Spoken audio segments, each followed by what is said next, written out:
This year's honoree, Conrad C. Nowak, he reminds us that bridges we build between people and nations are the ones that truly last. What a dream, you all. Immigrants from around the world and descendants of slaves have come to this beloved city where people actually do matter. And the person that imbibes the soul of Chicago is Mr. Conrad C. Nowak. So on behalf of the city of Chicago and Chicago Sister Cities International, it is truly my honor to invite Conrad C. Nowak to the stage to accept the 2025 Volunteer of the Year Award. Congratulations, Mr. Conrad.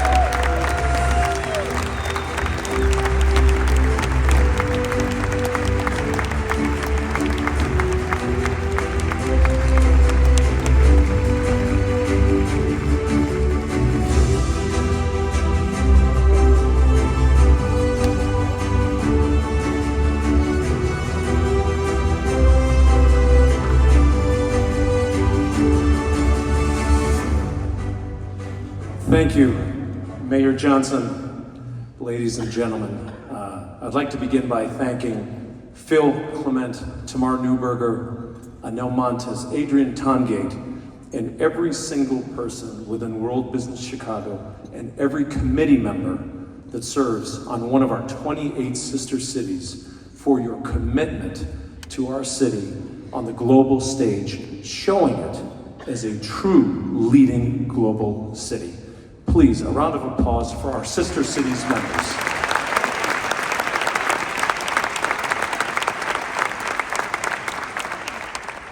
I have to thank my family, my incredible wife, Alexandra, my sons, Stefan and Armand, my mother, Dina, and my stepfather, Derek.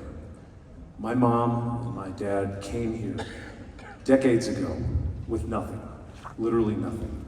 And I saw them build their American dream that in turn gave me the opportunity to stand on this stage today. So thank you, Mom. Thank you, Dad. And to my sons especially, because it's one thing to get dragged around with Dad to a variety of different events. Maybe this one is different, huh, boys? I appreciate that you share that same passion. You look at the world, even though you're young men, in a different way, and it makes me especially proud. Thank you for being here tonight.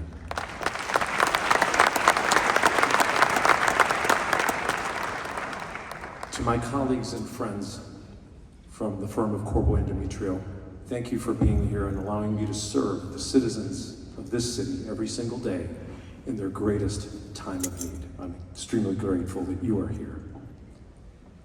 And a mentor and friend of mine, Judge Sharon Johnson Coleman from the U.S. District Court, who when I was a young lawyer told me, when you're practicing, don't just practice with your mind, but practice with your heart. I've taken that advice and I appreciate your mentorship. Thank you. And finally, citizen diplomacy, what does that mean? Well, we bridge those divides and bring them together using civic, cultural, and business opportunities. And I think we see, and we have heard already this evening, that sometimes that's not just international. Sometimes we may need to use those skills in our own country. And it got me to thinking of an experience I had when I was a young boy growing up on the Northwest Side by Jefferson Park. I had only about 4 blocks that I had to travel to school. I had my great-grandmother that was here from Poland that was helping to take care of me. And she insisted, up until about 12 or 13 years old, to still walk me to school every day and walk me back. Now, if that wasn't embarrassing enough, if the temperature was anything below 60 degrees, I would have to have a hat on and probably a scarf. I hear the Eastern Europeans applauding. You know what I'm talking about. And so one day we were walking back from school and we passed some boys sitting on the steps just a few doors down from where we lived. And of course, naturally, as expected, as I walked by, you heard some snickering and jokes, etc. Now my great-grandmother, didn't speak English very well, but as we passed, she stopped and she pointed at them and said, "You, come." Terrified, they all stood up and followed us just a few houses down to where we lived. We got to the steps. She said, "Sit." They all sat down, and she proceeded into the house, and I very quickly tried to follow her, and she said, "No, you two, sit." So all of us now are sitting on the steps, freaking out. We don't know what is going to happen next. And after about 5 minutes, she emerges with a giant bowl of pierogi, the delicious Polish dumplings, if you don't know. She sets it down, passes out some forks, and after about 5 minutes, you can imagine all those pierogi are gone, and we're all laughing.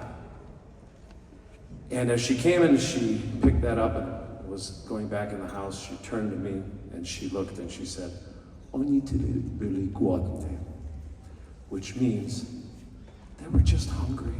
That's it. And so that story illustrates two very important points. Number one, you don't mess with a Polish grandmother. Yes. Is that you, Grandma? I hear you. And number two, sometimes you just have to find that way. And it's not always easy, and it's not always apparent. And we may seem like we're divided, but you just have to find out what that hunger is. And so my message to all of you tonight is, when we go out into the world, and we do, and we go to different places where things are different and they think differently, try to find what that hunger is. Try to find that common ground. It is always there. And if you need to take pierogi with you, you're in a good town to do that for pierogi diplomacy. Thank you all so very much. Have a wonderful evening.